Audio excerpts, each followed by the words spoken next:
वरदान को इंग्लिश में गिफ्ट कहते हैं और गिफ्ट को यूनानी भाषा में हम पढ़ेंगे 5486वां यूनानी भाषा का शब्द जिससे बाइबल ट्रांसलेट हुई। गिफ्ट का मतलब है करिश्मा। क्या है? करिश्मा। बोलते ना कैरिस्मेटिक क्रिश्चियंस, चमत्कार मसीह के ऊपर बिलीव करने वाले कैरिस्मेटिक बोलते हैं उसको, मतलब गिफ्टेड, मतलब अनॉइंटेड। गिफ्ट का मतलब है करिश्मा। इसका मतलब है मिरेकलस फैकल्टी।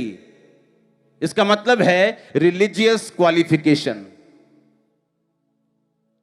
आपका रिश्ता होता है, वो तो पूछते हैं कितना पढ़े लिखे हो, कितनी पढ़ी लिखी हो, तुम्हारी क्वालिफिकेशन क्या है? आत्मिक क्वालिफिकेशन भी है। गिफ्ट का मतलब है रिलीजियस क्वालिफिकेशन। जितने ज्यादा गिफ्ट उतनी ज्यादा डिग्रियां।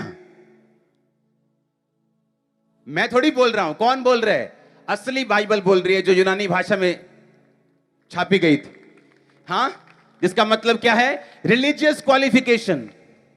इसका मतलब चाहे तुम बड़े से बड़े नाम जोड़ लो अपने साथ, किसी बड़ी संस्था के हेड बन जाओ, लेकिन अगर तुम्हारी लाइफ में गिफ्ट्स की कमी है तो अभी भी रिलीजियसली तुम क्वालिफाइड नहीं हो, तुम अनपढ़ हो। अभी भी नाम तुम्हारा बड़ा हो सकता है, पर अगर गिफ्ट्स नहीं है लाइफ में तो तुम क्वालिफाइड नहीं हो स्पिरिचुअली। एक पढ़ा लिखा बंदा जब शरीर में पढ़ लिख जाता है, उसे वो संघर्ष नहीं होते जो आम लोग करते हैं मोस्टली। हां, उसे कंपनीज भी चाहती हैं, उसे सरकार भी चाहती है कि भाई साहब अच्छा आईएएस की पढ़ाई पास की थी, कुछ तो आईएएस पास करके भी आईएएस में नहीं जाते, उससे भी आगे आगे कहीं निकलने की कोशिश करते हैं। आप समझ रहे मेरी बात? क्वालिफाइड है वो इंसान, पढ़ा लिखा है, उसकी वैल्यू है। गिफ्ट का मतलब है करिश्मा, रिलीजियस क्वालिफिकेशन कितनी है आपकी? क्या आप रिलीजियस क्वालिफाइड हैं? क्या आप आत्मिक रीति से पढ़े लिखे हैं? तो जितने गिफ्ट्स हैं उतने आप पढ़े लिखे हैं, उतना ही लाइफ आसान है, उतनी मिनिस्ट्री आसान है। हालेलुया। आप समझ रहे कि नहीं?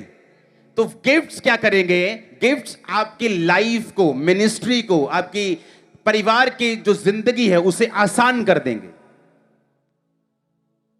आपका फेथ एक अलग लेवल पे होगा, आप एक डायरेक्शन में भाग सकेंगे और आपको मालूम होगा आप सही दिशा में भाग रहे हैं। अनॉइंटिंग और गिफ्ट्स आपकी हेल्प करते हैं। हालेलुया। उसने कहा मैं तुम्हें एक कैरिश्मा दूं, कुछ रिलीजियस क्वालिफिकेशन तुम्हें दूं ताकि तुम सर्टेन डायरेक्शन में, एक दिशा में भाग सको। हालेलुया। इसलिए जो लोग उन जीवित चर्चों का हिस्सा है जहां पे वचन, जहां पे प्रचार, जहां पे सामर्थ सब कुछ है, उनका विश्वास दूसरे लोगों से ज्यादा है।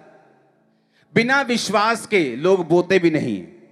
जितना किसी का फेथ ज्यादा है उतना उसका बोना भी ज्यादा है, क्योंकि सारा कुछ जो उसकी लाइफ के आसपास है क्रिश्चियनिटी में वो एक्टिव रहता है। अगर आप उसको रात को कॉल करोगे, अच्छा हमें सुबह जाना है इवेंजलिज्म के लिए, ठीक है जी, क्योंकि उसका फेथ एक्टिव है, चर्च बढ़ेगी।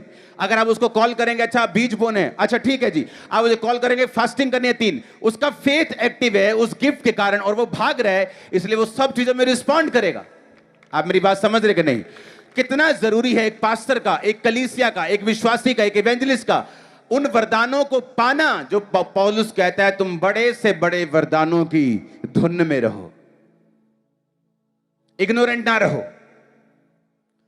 उसने कहा मैं नहीं चाहता जैसे तुम पहले गूंगी मूर्तों के पीछे चलाए चलते थे, कहता मैं नहीं चाहता अब तुम इस विषय में अज्ञान रहो, मैं नहीं चाहता तुम आत्मिक वरदानों के विषय में अनजान रहो।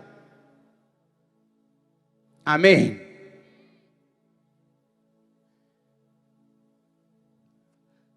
आप भी लकड़ी का काम करने के लिए आरी पकड़ सकते हैं और कर कर काट सकते हैं, पर उसका काम तो नहीं प्रॉपर कर सकते।